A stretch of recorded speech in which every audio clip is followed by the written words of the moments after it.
Ladies and gentlemen, welcome back. So this is one of the case studies. You've decided to spend it with us right now here on track A. This is all about finding the drive to succeed, a different perspective on leadership development programs. Right, let's get straight into this, dive straight in, and warmly welcome to our virtual stage, Vesna Maglovski, together with Bojan Martinović. Thank Vesna you. and Bojan. Hello. Hi. Thank you for having us here. It's quite a pleasure because Vesna and I attended a lot of the technical conference, but this is like the first time that you're a speaker and in a conference like this, like in HR community, like, and also the big HR community. So it's a pleasure. And one more time, thank you for having us.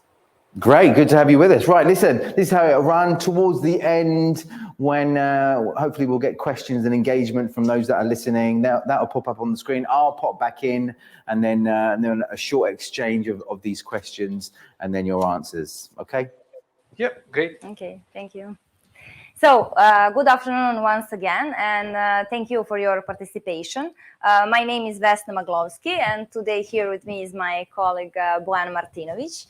We are representatives of NIS Middle Management, and today we will share with you our journey through leadership development program called Drive.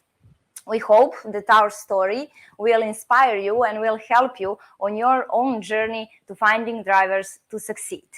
We do not work in HR department. We work in other business activities. So the key aim of our presentation today is to show how those kind of development programs looks from the user's point of view. What are the business expectations from those kind of programs? What are the lessons learned? And maybe most important, what kind of support we expect from HR people in terms of shaping and fostering corporate values and corporate culture.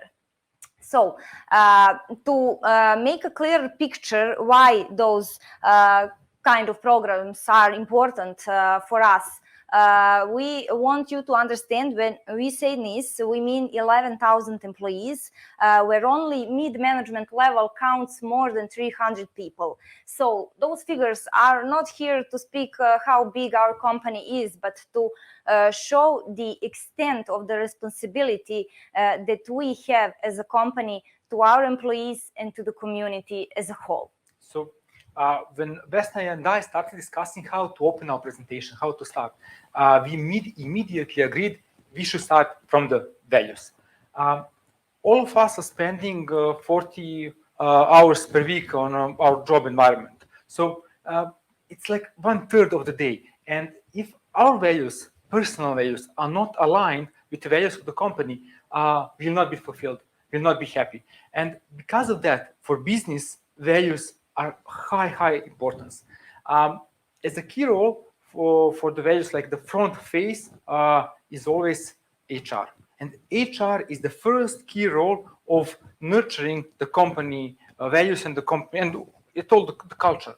So when I'm saying what I need from HR, so I always need HR that took responsibility, that have high expertise in communicating with people, in listening to people, in transparent way, communicate all bad and good news, and in the end, to give me more idea, so we can together develop our team. One point I also want to state that why is HR that key role? Because you have the highest responsibility. If the HR not following the culture, it's not align his personal values with company's values, it can have devastating effect on all of us, because we look at you when we talk about values. So I personally attend a lot of trainings about the topic were how to shaping the culture environment and so on. And the message that stayed in my head was the process start from bottom to top. And for me, it was, yes, I fully agree that we need to have aligned values and everything, but that, my opinion, that is just one piece, just one side of the coin. The second one is that top need to have values in goals of the company aligned. So the top manager also need to have aligned values, and in that way we all together aligned. So Vesna and I are part of the middle management, and the second biggest role for the values company culture lies in us, because we earn a halfway of that road of communication. And together with the HR, we need to work together to deploy all our ideas for the changing of culture. So, based on everything that Bojan has said so far, you already guessed what the key aim of our Drive program. So, the goal is leadership transformation driven by both corporate values and strategic goals, which will ensure that we as a company stay competitive in terms of attractiveness in this fast-paced environment. How this goal will be achieved? Drive was spread over 12 months, and it brought together 30 people from mid-level management who had chance to improve leadership skills, working on many types of activities. All those activities can be classified in 3 key pillars. First pillar, called leadership development, consists of 7 highly interactive modules with internationally recognized lecturers who showed us what are the critical leadership skills, and this pillar is highly related to expertise as one of our corporate values. The second pillar, called exploring opportunities, has goal to encourage us to think innovatively and to solve some of the business challenges that has not yet been addressed by the company. So during the whole 12 months, we work in teams on developing change initiatives, and on the final meeting of the program, we presented those change initiatives in front of CEO and top managers for their approval for implementation. So this pillar is related to innovativeness as one of our corporate values too. And the third pillar, mentoring, the goal was to bring together top managers and mid-managers on individual mentoring session. Again, during the whole period of 12 months, we had many individual sessions, one-to-one with top managers, and on those sessions, we had chance to get better understanding what are the strategic issues and strategic goals, but we also had the chance to speak with them very openly what we and our team members see as key problems in our corporate culture, and to discuss with them how we can deal with that. So the third pillar is related to responsibility and transparency as also our key corporate values. What are the benefits from the program? Maybe the most important for us is that through this program, company showed us that it strives to be led not by bosses, but by leaders who will create the environment where both individual goals and values are respected and are aligned. We also got the better understanding about the strategic goals, and we realized what we should change in our organizational units if we want to contribute to the achievement of those goals. We also realized what are the key challenges in uncertain business environment, and through interactive modules, we certainly improved our skills how to deal with that. Having in mind the size of our company, for us also important benefit is connection with the peers. During the program, we realized that even we are coming from different parts of organization, we have very similar problems when it comes to the alignment of top managers' tasks and employees' personal goals. And also, we have chance to be heard and to bring some innovations in our business activities by implementation of change initiatives.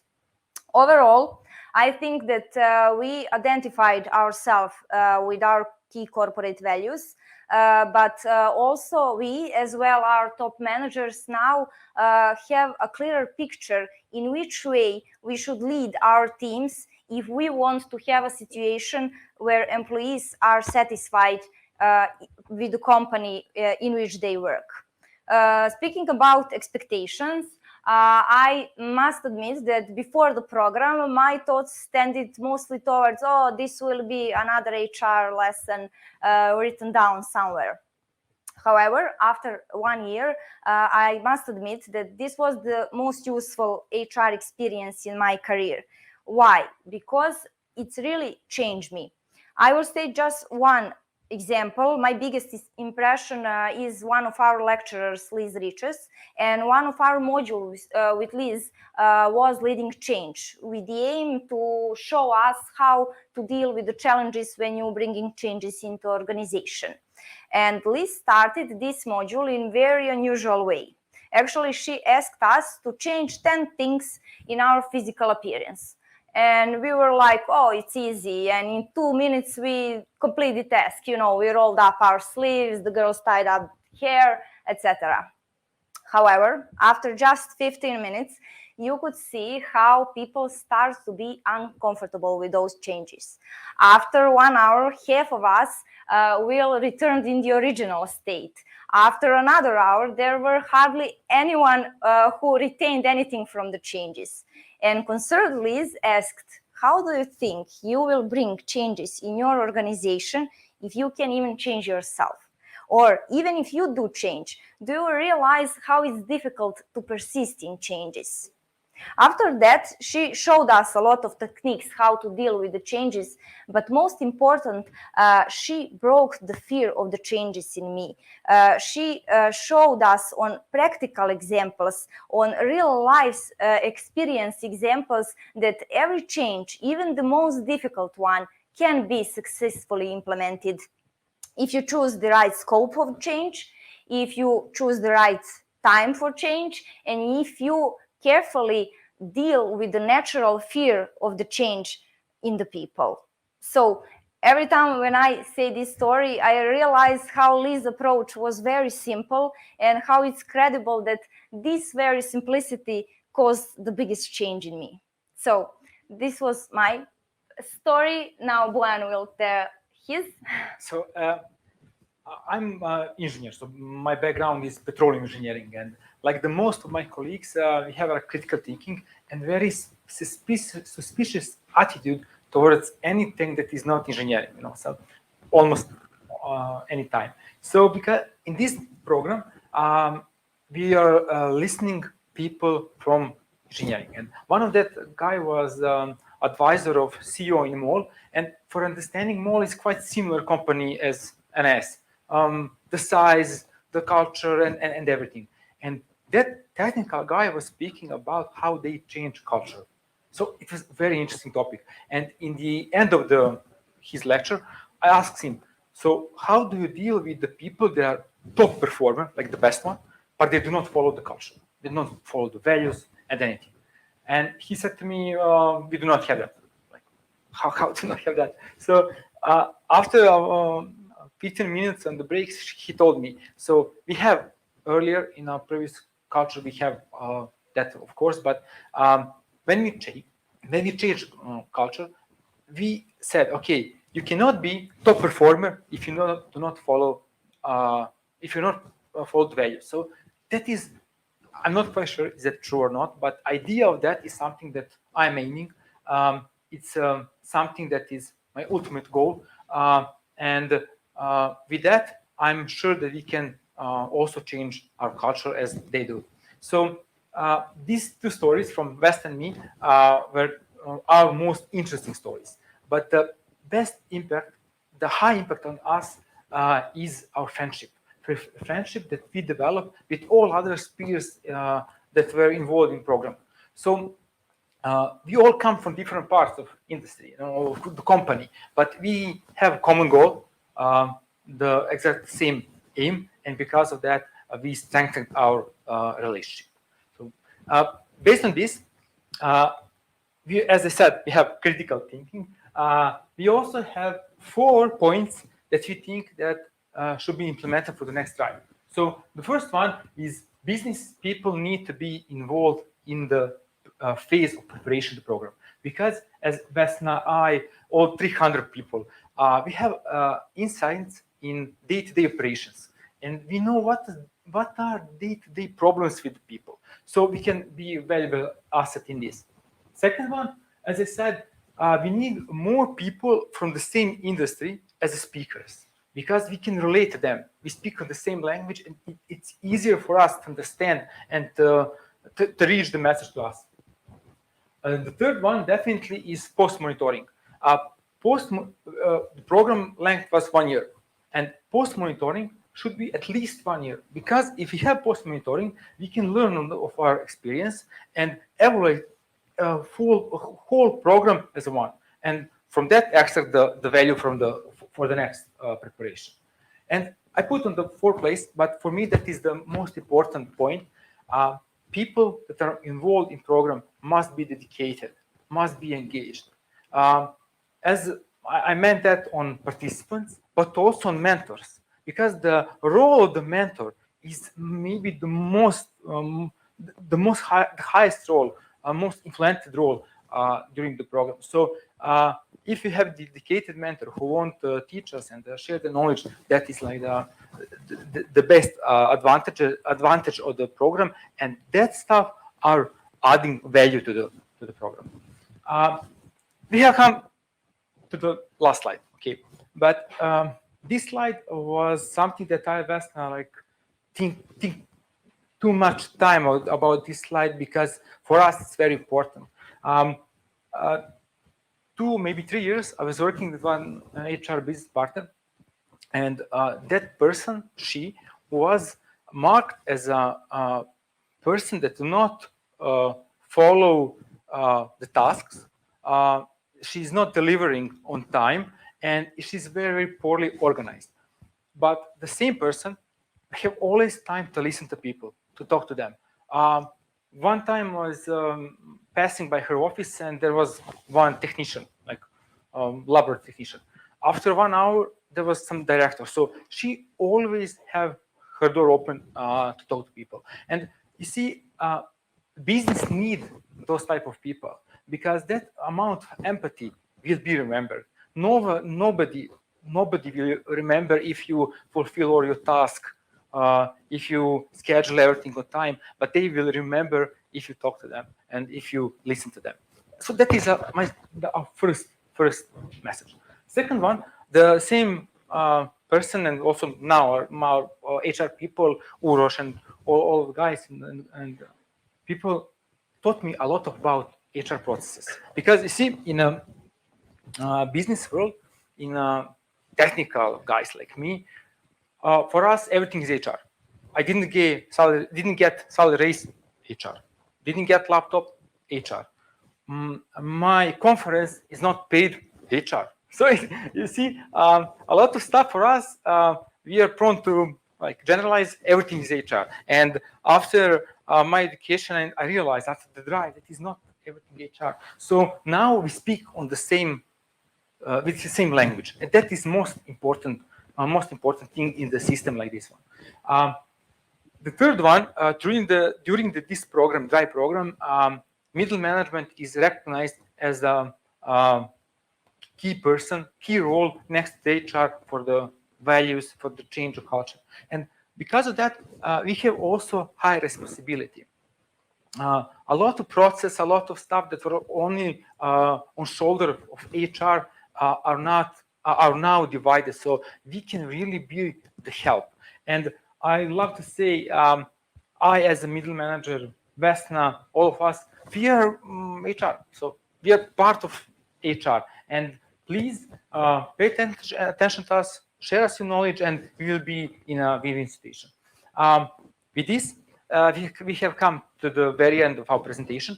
I want to say that Vesna, all of us in NIS are very aware about our industry. Our company is traditional, very slow in changes, but we showed you with this drive program, with all of the stuff that we have drive to change. And being here, like technical people speaking about corporate, about values, about culture, 5 years ago, 7 years ago, it will never happen. never ever. So one more time, thank you for listening to us. For me personally, it's quite a pleasure. And Vesna and I now will answer to all of your questions, please. Thank you. Right, thank you so much. Right, as right now we haven't seen the questions come up, but again, you've heard, you're curious, you'd like to know more. Now is the time to pop in a question. We may get a couple of questions that are coming in right now as I'm speaking. But again, really good to hear your insights and what you were saying there, Boyan, just at the end there, where everything, all those small aspects of almost like day-to-day life, business life in your job, HR was kind of always at the end of the line, right? Always at the end of a phone call when you had an issue or a problem, HR is really responsible for it. Yeah? And I'm sure that's quite relevant for quite a lot of other companies, right? Yeah, I was working in different companies, and every time people will say, okay, HR didn't give me pay raise. HR didn't find me a seat, like they do not recognize it's not a job for HR. It's job for the manager, line manager. No, but I understood that. People from HR told me, and now I'm also spreading that in my team. So it's a domino effect. If I, as a middle management, understood, and we're on the same page, all of people that are working with us, around us, will also understood. And when you have that wave, it's easy to jump in. And I think that is the word for change. Yes, and during our presentation, our message to the HR community was that you people are not only responsible for the corporate culture, we are here to be your friend on that mission. So use use middle management, use top managers, and we have the win-win situation. Yeah. Listen, okay, we haven't had any questions come through, but that's absolutely fine. Listen, it's been intriguing and it's always good to hear from NIS. Again, HR Week would not be the same without you. You've been a constant support for the last four editions of our event, and naturally the same this year as well. And I have to say also, it's always great to see your studios and it really is. It really is. I wonder. I would love to visit your studio sometime because it looks great. It really does. The colours. It probably feels good as well presenting there. Yeah. Yeah. We have a great guy there. They'll set up everything. So we're just like the guest, and we're inside. This is quite amazing. So please come. We will welcome us. Yes. So, but our people from the marketing department is responsible for this great studio. Fantastic job, as always. Right, and again, Bojan, Vesna, if those that are listening want to reach out to you, they can certainly find you on LinkedIn, I'm sure, connect up with you, link up, and then take those conversations forward in the right direction. In the meantime, thank you so much for your session, and but most importantly, thank you for your time with us. Thank you. Bye-bye. Bye-bye.